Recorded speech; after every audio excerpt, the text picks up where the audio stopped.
Oke Nana, hari ini kita akan melanjutkan ya untuk transaksi ke-29. Oke. Untuk transaksi ke-29 kita akan lihat untuk dokumen transaksinya. Oke, di sini untuk dokumen transaksi 29 ada marketplace yaitu rumah komputer dan juga nama pembelinya rumah komputer, dan juga ada Nvidia Indonesia, yaitu kita membelinya melalui aplikasi Shopee. Nah, kalau seperti itu, kira-kira ini transaksi apa, Rek? Oke, transaksi pembelian. Kalau ada transaksi pembelian secara online, berarti harus kita masukkan ke dalam purchase, enter purchase. Pintar sekali. Nah, oke ya, kita masukkan nama servernya yaitu Nvidia Indonesia. Karena Nvidia kita membelinya melalui aplikasi Shopee, berarti termnya harus kita ganti menjadi COD. Pastikan teks inklusinya adalah tidak tercentang. Oke, untuk date-nya atau tanggalnya kita isikan sesuai dengan tanggal transaksi, yaitu detailnya tanggal berapa. Oke, tanggal 18 Desember. Kita masukkan 18 Desember tahun 2020. Untuk supplier invoice-nya kita masukkan sesuai dengan nomor pesanan ya, yaitu 54 payment. Oke, kita masukkan 54 payment. Nah, apa yang kita beli ada dua jenis ya. Yang pertama ada VGA GTX dan juga ada VGA GTX 2060 dan juga 1050 dengan kuantitas masing-masing adalah 5. Nah, selain itu kita juga dikenakan yang namanya PPN atau VAT in, dan juga kita disuruh untuk membayar ongkos kirim 124.000 sekian, dan juga ada biaya layanannya senilai 1% dari total penjualannya ya. Berarti harus kita masukkan nanti ke dalam sini. Untuk yang pertama kita masukkan dulu apa saja yang kita beli, itu sebanyak 5 unit. Itemnya yaitu VG 1050, langsung muncul 3.400.000. Nah, untuk harga satuannya meskipun di sini langsung muncul 3.400.000, kan harus hati-hati, harus kalian samakan dulu, atau kalau harus kalian cross check dulu, ya maksud saya, maaf, dengan harga satuan produk di bukti transaksinya ya. Untuk VG 1050 ternyata di sini harga produknya bukan 3.400.000 melainkan 3.350.500 alias lebih murah. Jadi harus kita isikan juga di situ 3.350.500. Dengan kata lain, untuk totalnya adalah 16.752.500. Oke, pembelian yang kedua yaitu terkait dengan VG strip 2060 ya, dengan harga satuan di sini belum muncul, berarti harus kita masukkan sesuai dengan yang ada di dokumen transaksi 9.500.000. Maka totalnya adalah 46 juta. Nah, kita lihat di bagian subtotal di sini sudah ada 6275.500, kita sudah mengakui pajak 6275. Dan yang belum kita masukkan adalah ongkos kirim ya. Ongkos kirim belum, sama biaya layanan. Kita masukkan dulu ongkos kirimnya yaitu 124.750 di bagian break 124.750. Maka di sini akan muncul balance due-nya 69.152 sekian. Nah, kita kontrol R ya, seperti ini ya, yaitu pembelian kepada Nvidia Indonesia. Nah, selanjutnya kita bandingkan lagi dengan dokumen transaksinya, apa yang belum kita masukkan. Oh, ternyata biaya layanannya ya sebesar 691.000. Kita masukkan kira-kira di mana? Oke, nggak ada tempat ya. Karena nggak ada tempat, nanti kita punya tugas selanjutnya yaitu mengakui biaya layanan atau payment fee atas pembelian kita sebesar 1% dari total penjualan sebesar ini ya, 1% dari total penjualan kita yaitu total pembelian kita yaitu 69.192.500, berarti sekitar 691 ribuan. Nanti kita akan mencatat di tempat yang terpisah. Oke ya. Kembali lagi di sini, karena di sini merupakan sistemnya COD, membeli melalui marketplace, berarti harus langsung bayar. Di bagian kolom B2D kita isikan sesuai dengan balance due-nya yaitu 69.152. pastikan balance dunia kalian nol. Maka jurnal yang dibuat adalah ya semua cash in banknya tidak ada, maka akan langsung muncul karena langsung dibayar oleh rumah komputer. Oke ya, kalau sudah kita klik oke, silahkan klik record. Oke, kalau sudah tadi kita masih punya tanggungan untuk mencatat biaya layanan, yaitu karena berhubungan dengan pengeluaran uang kas, berarti masuk ke dalam banking statement. Oke ya. Lalu pastikan untuk ini untuk pembayarannya itu merupakan pembayaran dari cash in bank. Kenapa bukan cash in wallet, Miss? Karena kita membeli sistemnya ya.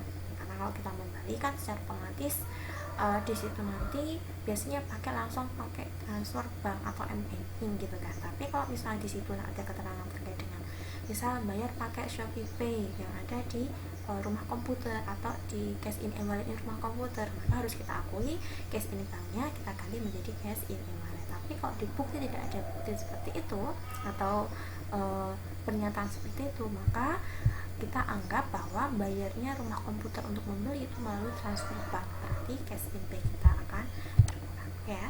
Untuk checkpoint numbernya sama saja dengan bukti yang tadi, yaitu 54 Benmin. Untuk tanggalnya adalah tanggal transaksi ya, tanggal transaksinya tadi tanggal berapa cah? 18 ya, 18 bulan 12 tahun 2020. Dan umumnya sebesar biaya layanannya, yaitu kita kembali lagi ke bukti transaksi 691 sekian, kita masukkan ke dalam bagian temuan 69151. Nah, untuk pay-nya kita untuk card-nya bisa kita masukkan, yaitu pada Sapayani VJ Indonesia. Oke, maka pay-nya nanti secara langsung akan masuk seperti ini. Ayo kita masuk, untuk memonya adalah pembayaran biaya layanan. Oke, lanjut, kalau kita mengakui membayar biaya layanan, pasti kita akan mengakuinya ke dalam payment fee ya, atau biaya admin. Nah, maka jurnalnya adalah cash in bank kita berkurang 691.000 sekian, dan payment fee kita akan bertambah. Kalau sudah, silahkan kalian klik. Nah, transaksi ke-29 sudah selesai. Nah, lanjut kita akan masukkan untuk transaksi ke-30. Oke, untuk transaksi ke-30 ternyata di sini kita melakukan penerimaan uang kas atas pesanan sekian-sekian tanggal 16 Desember tahun 2020 dari tuan Anda melalui marketplace Shopee Pay sebanyak 16.948.800. Nah, di bawahnya di sini juga ada dokumen pendukung dari pesanan tuan Anda, yaitu 17.000 sekian, sehingga kita juga harus masukkan berarti apa kira-kira yang harus bagaimana langkah kita untuk masukkan ke aplikasi Shopee itu, yaitu masuk ke dalam, karena itu tuan Anda tadi membeli melalui aplikasi Shopee, berarti apa? Itu sales baru receive payment. Ingat, karena melakukan pembayarannya melalui cash Shopee Pay, berarti kita harus mengakuinya sebagai cash in e-wallet ya.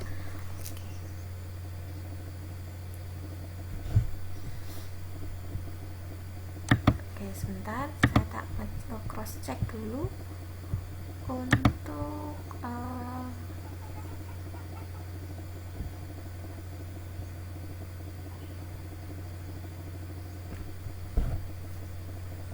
transaksi nomor 16 juga. Mohon maaf sebentar, saya cross check dulu. Transaksi tanggal 16 itu tanggal 8. Ini saya ganti, kemarin saya lupa, ini bukan cash in ya, tapi cash in e-wallet. Oke, coba kita Ctrl F.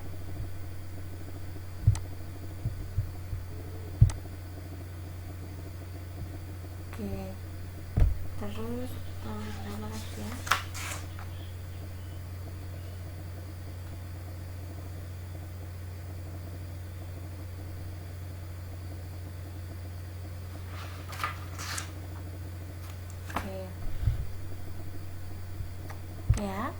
Kalau sudah, kita masuk lagi ke sales receive payment, maka kita harus ganti dari cash in bank menjadi cash in e-wallet.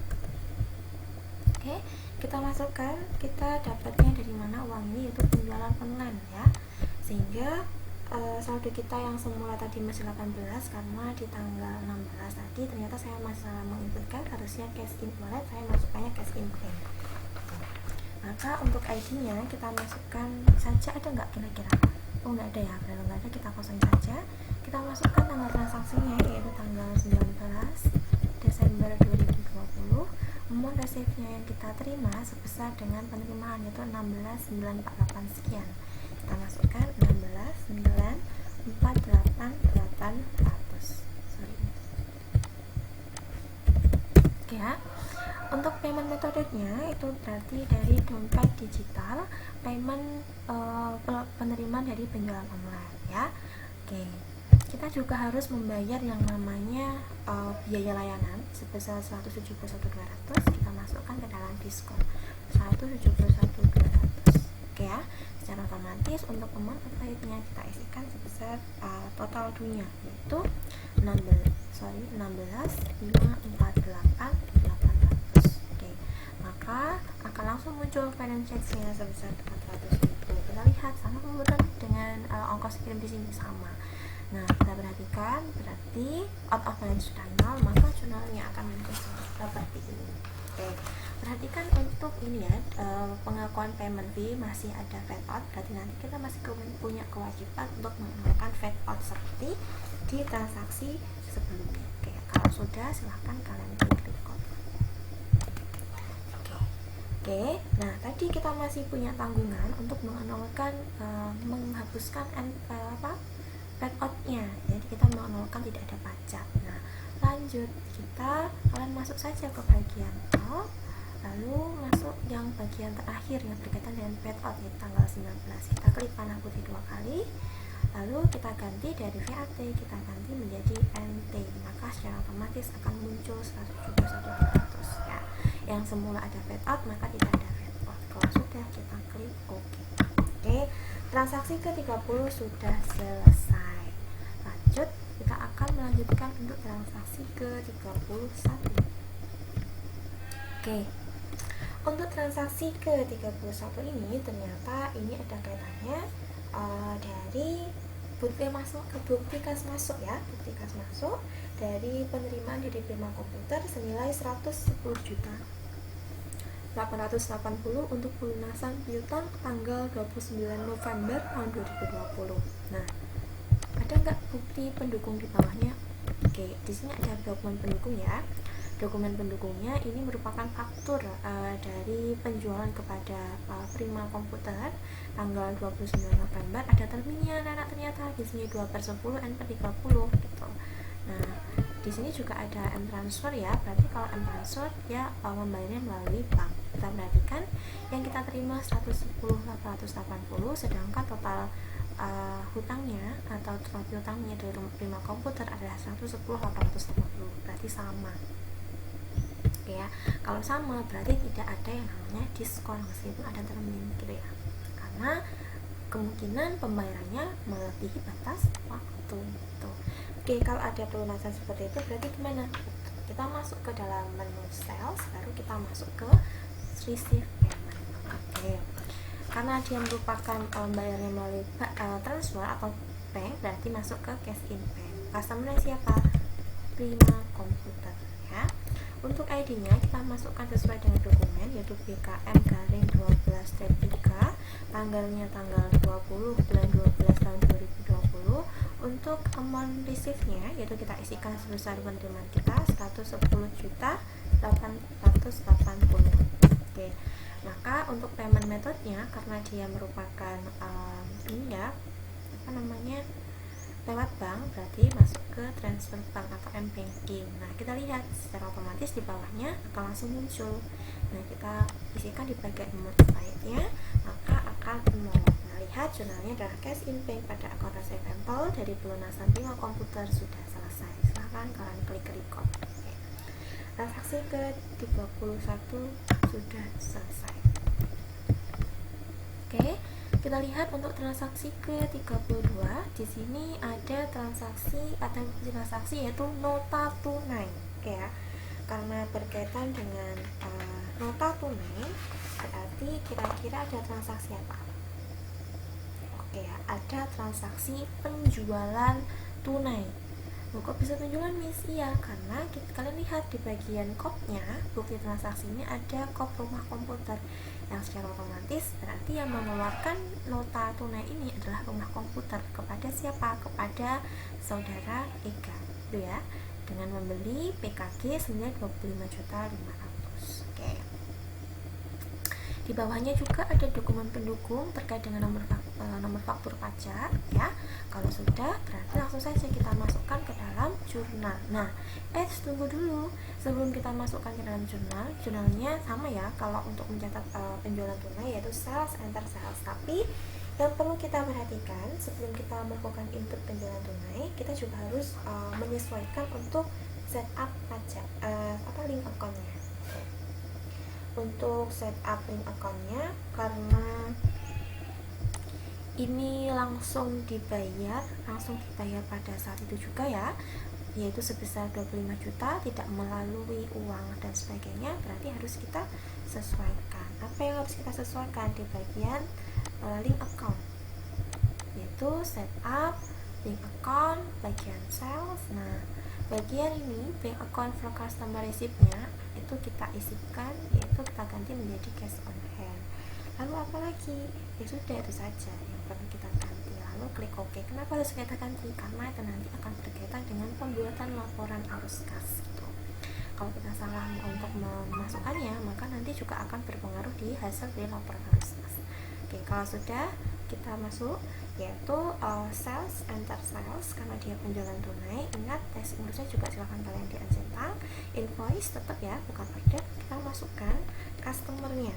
Kita cari karena dia penjualan tunai, ada tidak penjualan tunai? Oh, tidak ada. Kalau tidak ada, bisa kita ini ya, kita bisa klik new. Oke, kita klik new saja. Oke, nanti kita ketikkan buat sendiri penjualan tunai C05. Nah, kita sesuaikan di bagian selling, yaitu item, tax code-nya VAT, rate-nya nanti bagian payment ya. Kalau sudah karena dia penjualan tunai, berarti sistemnya adalah COD. Kita ganti payment is due-nya dari given menjadi COD. Kalau sudah, kita klik OK. Nah, lalu kita cari penjualan tunai. Oh, ternyata ini ada double ya. Kita inikan dulu untuk double-nya, record file, at least customer.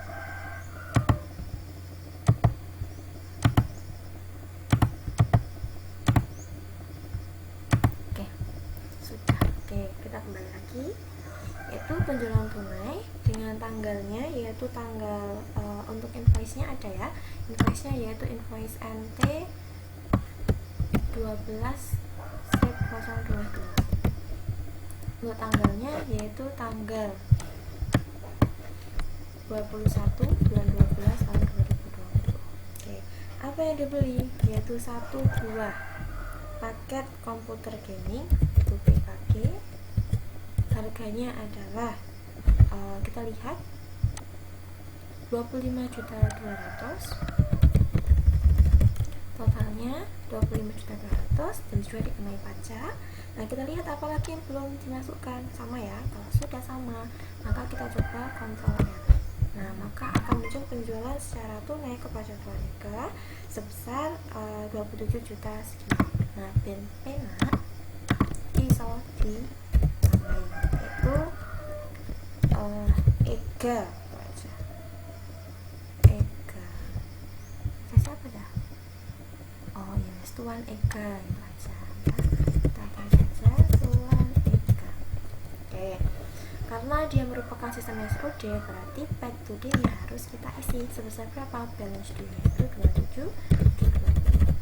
Maka balance due-nya adalah 0. Akan muncul jurnal seperti ini. Kalau sudah, bisa kita klik record. Kira-kira apa yang masih belum